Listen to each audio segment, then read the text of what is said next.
여러분, 3년의 공백, 그리고 4조 원. 이 숫자 사이에 대체 무슨 일이 있었던 걸까요? 블랙핑크의 이번 컴백은요, 그냥 새 앨범 발표가 아닙니다.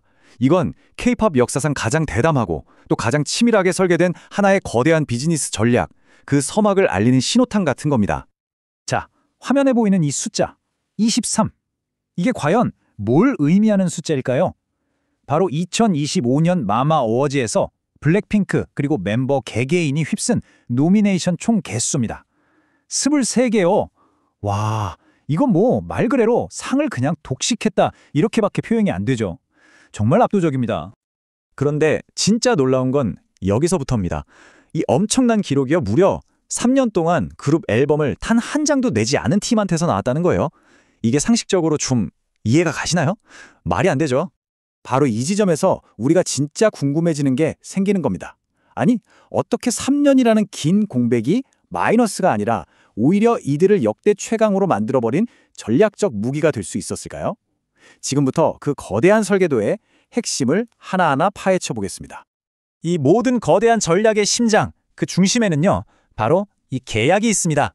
이름하여 따로 또 같이 모델, 기존 K-팝의 룰을 완전히 깨부순 블랙핑크 성공 신화의 첫 번째 열쇠라고 할 수 있죠. 자, 화면에 보이는 표를 한번 보실까요? 차이가 정말 극명하게 드러나죠? 왼쪽에 있는 전통적인 모델? 이거 뭐 우리한테 익숙한 방식이잖아요. 한 회사가 그룹부터 솔로 활동까지 모든 걸 다 관리하고 통제하는 거예요. 그런데 오른쪽 블랙핑크 모델을 보세요. 완전히 다릅니다.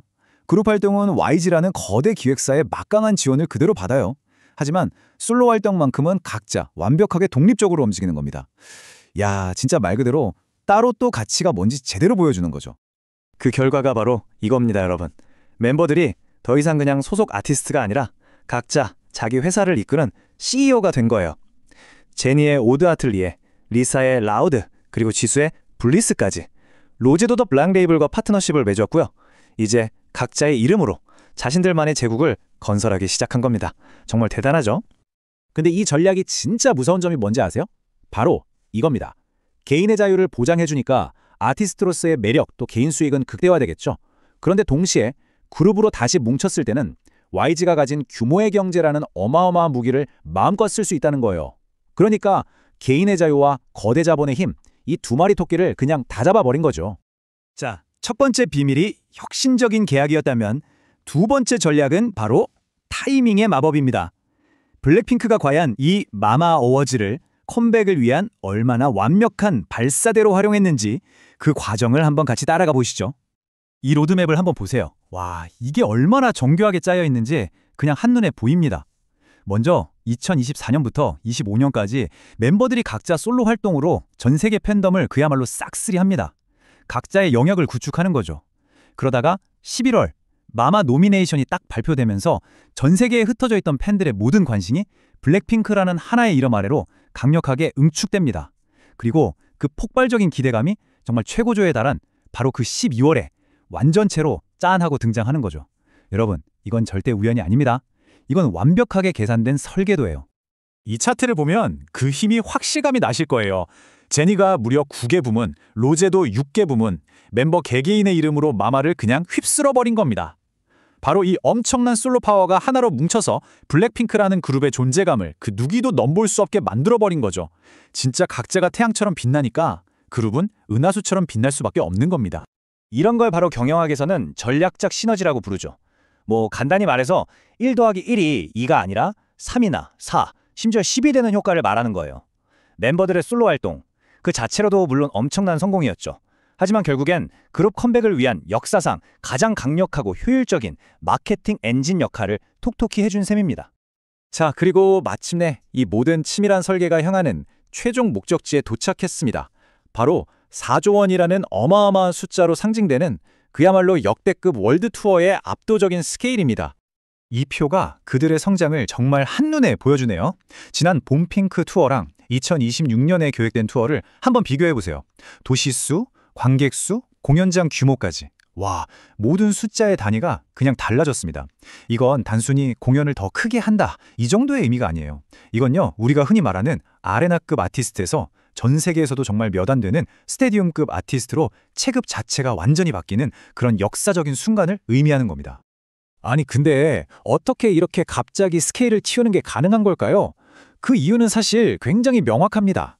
첫째, 멤버 각자가 솔로 활동으로 팬덤이라는 파이 자체를 엄청나게 키워놨고요.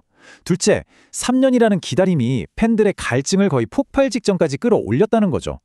여기에 YG가 가진 막강한 인프라, 그리고 중동 같은 새로운 시장 개척이라는 강력한 날개까지 달았으니 뭐 날아오를 일만 남은 거죠.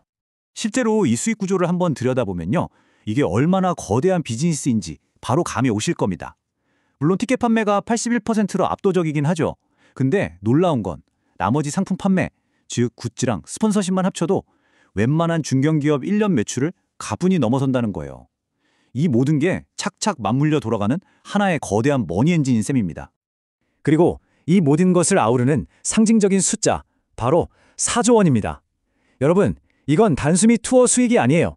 블랙핑크가 한번 움직일 때 함께 움직이는 항공, 숙박, 관광, F&B, 이 모든 산업에 미치는 간접 경제 효과를 합친 금액입니다.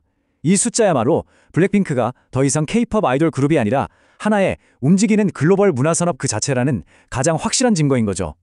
자, 그럼 이 거대한 성공 스토리에서 우리가 얻을 수 있는 핵심은 뭘까요? 블랙핑크는요, 그냥 단순히 성공한 게 아닙니다. 이들은 앞으로 나올 모든 글로벌 아티스트들이 참고해야 할 완전히 새로운 성공의 청사진을 몸소 보여주고 있는 겁니다. 그 성공 공식을 딱 3가지 키워드로 정리해 볼 수 있겠습니다. 첫 번째는 개인의 성장이 곧 그룹의 성장으로 이어지는 완벽한 균형 감각. 두 번째는 모든 에너지를 한 지점에 모아서 폭발시키는 기가 막힌 타이밍. 그리고 마지막 세 번째, 이미 가진 강력한 인프라를 발판 삼아 더 멀리, 더 높이 도약하는 압도적인 스케일. 이 3가지가 바로 블랙핑크 플레이북의 핵심이라고 할 수 있겠습니다.